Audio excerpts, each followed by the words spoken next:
안녕하세요. 가을의 문턱이 다가오는 목요일 아침입니다. 오늘 여러분과 함께 창세기 38장을 가지고 주님의 은혜를 나누도록 하겠습니다. 창세기 38장은 좀 특별한 말씀이 나와 있는데요. 창세기 37장에는 요셉의 이야기로 역사가 시작이 됩니다. 그런데 갑자기 이 38장에서 요셉의 이야기가 사라지고 야곱의 네 번째 아들인 유다의 이야기가 나오고 있습니다. 그리고 이 유다 이야기는 38장으로 그치고 39장부터는 다시 또 요셉의 이야기로 이어지고 있죠. 그래서 이 38장을 우리가 삽입된 구절이다 또는 부록과도 같다 이렇게 이야기도 하는데요. 이 38장의 내용이 비록 한 장밖에 되지는 않지만 하나님의 구원의 역사와 섭리를 우리에게 보여주는 아주 귀한 말씀이고 또한 특이한 말씀으로 우리가 볼 수가 있습니다. 오늘 그 내용을 잠깐 설명을 드리면 야곱의 네 번째 아들인 유다가 아들이 셋이 있는데 큰아들과 둘째 아들이 결혼했던 여자인 다말이 아이를 놓지 못하고 죽게 됩니다. 물론 이 큰아들과 둘째 아들의 범죄 때문에 그렇게 된 것인데 유다는 다말 때문에 그 아들들이 죽었다라고 생각을 해서 셋째 아들을 그에게 다시 결혼시키지 않습니다. 신명기 25장 5절부터 10절에 보면 형사치수법이라는 구약의 전통이 나옵니다. 이것이 무슨 내용이냐면 만약에 어떤 여자가 그 남편에게 아들을 낳지 못하고 남편이 죽는 경우 그 남편의 동생과 결혼하여 가문을 잇는 그런 것을 형사치수법이라고 그렇게 이야기를 합니다. 이 형사치수법을 통해서 죽은 남편의 가문을 이어가고 또한 약자인 여자를 아무 생활 능력이 없는 여자를 보호하는 하나님의 법인데 유다는 지금 자기 셋째 아들을 보호하기 위하여 며느리였던 다말에게 셋째 아들을 주지 않는 그런 모습을 보이고 있는 거죠. 그래서 이 유다의 며느리였던 다말은 인간적인 꾀를 내어서 창녀의 흉내를 내고 또 금방 상처한 이 유다를 유혹하여 임신하는 그런 패륜적인 행동을 저지르게 됩니다. 물론 지금 이 모습이 굉장히 패륜적이고 좀 타락한 모습처럼 보이지만 사실은 현대 또 윤리와는 비교해서는 안 되겠죠. 그 당시라고 할지라도 그것은 잘못된 것이긴 합니다. 그럼에도 지금 유다 며느리였던 이 다말이 저지른 그런 일들을 하나님께서는 꼭 죄악의 문제로 보지 아니하고 지금 이 가문을 이어가기 위한 형사치수법에 의한 하나님의 말씀을 지키고자 하는 열심으로 더 강조점을 두고 있다는 사실을 우리가 기억을 해야만 합니다. 나중에 이 38장에 보면 유다가 이렇게 고백을 합니다. 그 여자가 자기가 함께 동침해서 임신한 여자가 자기의 며느리였다는 사실을 듣고 유다는 이렇게 고백을 하죠. 38장 24절 이하에 보면 그 설명을 들은 유다는 그 여자가 나보다 옳도다 이렇게 다말의 권리와 그리고 다말의 지혜를 인정해 주게 됩니다. 이 이야기는 지금 단순히 창세기 38장으로 끝나지 않습니다.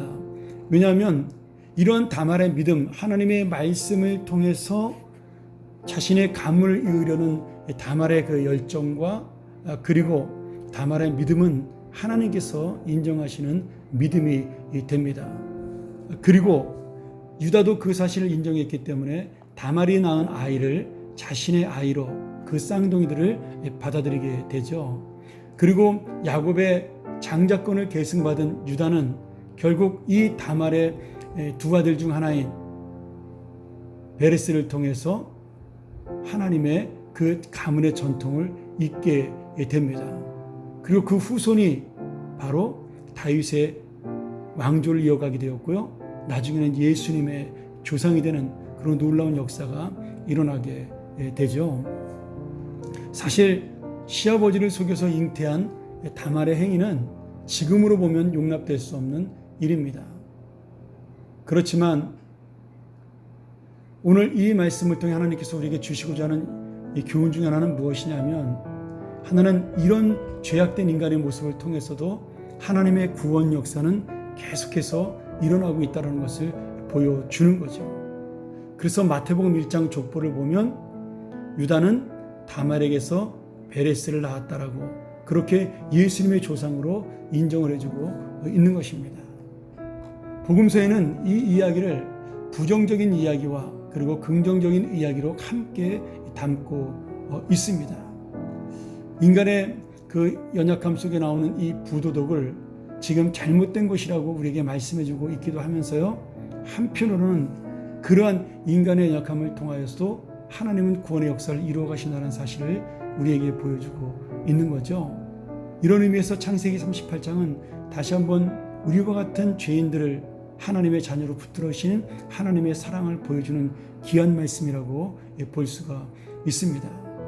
오늘 유다가 다시는 다말과 가까이 하지 아니하고 그 아이들만 자신의 자손으로 인정했다는 모습을 보면서 자신의 잘못된 행동에 대한 죄악을 끊어버리는 유다의 모습은 바로 우리가 하나님의 뜻을 알고 난 다음에 내 잘못을 인정하고 난 다음에 어떻게 살아야 할지를 보여주는 또 귀한 모습이기도 합니다. 오늘 이 말씀을 통하여 단순히 이 말씀이 재밌는 이야기 또는 어떤 폐륜적인 어떻게 이런 지저분한 이야기를 성경에 실을 수 있는가, 여러분 그렇게만 보지 마시고 오늘 이 말씀을 통해 하나님께서 우리에게 주시는 하나님의 은혜의 교훈, 그리고 하나님의 은혜의 섭리를 바라보는, 또한 우리가 정말 하나님의 뜻 앞에 합당한 사람으로 서기 위하여 날마다 애쓰고 그리고 정말 몸부림치며 살아가는 그런 믿음이 되기를 주님의 이름으로 간절히 축원합니다. 우리 함께 같이 이 말씀 기억하면서 기도하죠. 하나님 아버지 감사합니다. 오늘도 창세기 38장 유다의 이야기와 그 며느리인 다말을 통하여 우리에게 주신 교훈을 생각해 봅니다. 우리 인간은 연약하고 부족하여 이런 죄악의 길로 갈 수밖에 없지만 그런 우리를 사랑하심으로 그런 자들을 통해 하나님의 구원의 역사를 베푸시고 하나님의 구원의 섭리를 이루신 것을 감사합니다.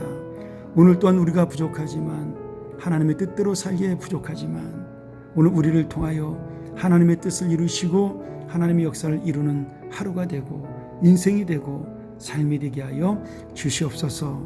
아버지 하나님, 유다의 바로 그 연약한 마음이 다말의 바로 그런 인간의 부족한 지혜가 우리의 모습인 것을 깨닫고 다시 한번 참된 하나님의 뜻대로 살아가길 원하며 주님께 지혜를 구하는 하루가 되게 하여 주시옵소서. 예수님의 이름으로 간절히 기도하옵나이다. 아멘.